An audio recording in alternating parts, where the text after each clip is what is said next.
جو ہماری کوشش ہے کہ ہم آپ کے لیے مدد کریں گے اپنی بزنس کرنے کے لیے، اس کے لیے بھی یہ احساس پروگرام پورا ڈاکٹر ثانیہ نشتر آپ کو بتائیں گی کہ کیسے مدد کر سکتے ہیں آپ، مثلا سلائی مشین لے لیں یا کوئی چھوٹی دکان لگا لیں، اس طرح کی بھی پوری ہم کوشش کر رہے ہیں آپ کی طرح کے لوگ جن کے لیے گزارا کرنا مشکل ہے، آپ کی کس طرح ہم مدد کی جائے۔ اس کی جو سب سے جو ڈاکٹر ثانیہ نے بات کی کہ جو ہم آپ کے اندر یہ پیسے بانٹ رہے ہیں، کیش ڈسٹریبیوٹ کر رہے ہیں، جو 12,000 روپے آج آپ کو ملے گا، ہم پوری کوشش کر رہے ہیں کہ یہ صرف اور صرف مستحق لوگوں کو جائے۔ جو ہمارے پروگرام کو جب ہم نے لسٹیں دیکھی تو اس میں بہت سے ایسے لوگ تھے جن کو پہلے نوکریاں تھیں جو اس کیٹیگری میں آتے نہیں، مثلا گورنمنٹ سرونٹس تھے تو پہلے 8,20,000 وہ گورنمنٹ سرونٹ جو بالکل نہیں تھے ان کو نکالا گیا، اور اب پھر 30,000 لوگ نکالے جو کہ مستحق نہیں تھے۔ کوشش یہ ہے کہ صرف ان کو جائے جن کو سب سے زیادہ ضرورت ہے۔ اور یہ بھی آپ کو پتا ہونا چاہیے کہ اس وقت لیبنان کے اندر جو لوگ سڑکوں پہ نکلے ہوئے مظاہرے کر رہے ہیں، وہ ایک بہت بڑی وجہ یہ ہے کہ وہ یہ کہتے ہیں کورونا کے دوران جو ان کی حکومت نے، لیبنان کی حکومت نے پیسے بانٹے تھے، وہ سیاسی بنیادوں پہ بانٹے تھے اور وہ ادھر نہیں گئے، وہ منصفانہ تقسیم نہیں تھی، اور اس لیے لوگ آج مظاہرے کر رہے ہیں۔ تو اللہ کا شکر ہے جو آپ کے ہمارے جو احساس پروگرام میں جو ہم نے پیسے بانٹے پہلی دفعہ، کوئی یہ نہیں کہہ سکتا کہ کوئی سیاسی بنیادوں پہ یا ہم نے اس کی تقسیم منصفانہ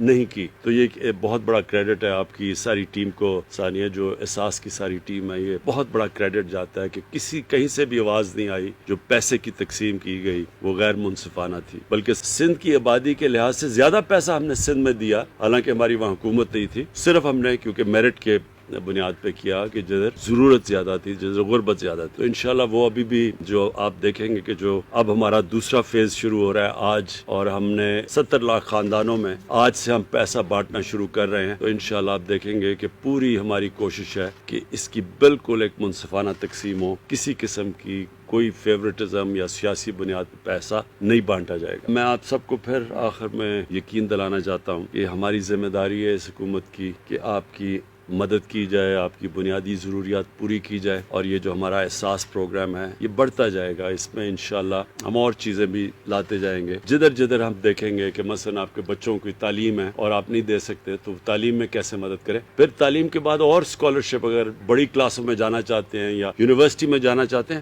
اس کے لیے بھی مزید اسکالرشپس کر رہے ہیں، انڈر گریجویٹ اسکالرشپس کر رہے ہیں، اور اس کا مقصد یہ ہے کہ آپ کے بچے بھی بڑے بڑے عہدوں میں پہنچ سکیں اور پھر آپ کا دھیان رکھ سکیں۔